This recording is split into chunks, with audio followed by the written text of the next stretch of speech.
Sizning Telegram kanalingiz bormi? Endi u orqali osongina pul ishlab topish mumkin.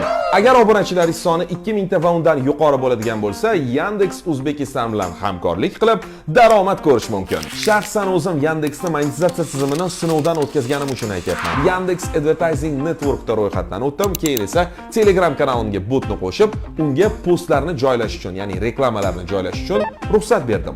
Bo'ldi, hech narsa qilish shart emas. Reklama kanalda avtomatik tarzda chiqadi, men esa postni ko'rilgani uchun pul olaman. Yandex reklamasi oddiy postlar kabi rasm yoki videodan va havoladan iborat bo'ladi. Postlarda hatto emoji va bir nechta rasmli kartochkalar ham bo'lishi mumkin. Va siz reklamalar qaysi kun, qaysi vaqt oralig'ida chiqishini, kuniga bittadan 3 tagacha reklama posti joylanishini sozlab qo'ya olasiz. Biroq ular orasida oddiy reklamasiz postlar ham bo'lishi kerak va eng muhimi, bot 24 soatdan keyin reklama postini avtomatik tarzda o'chirib tashlaydi.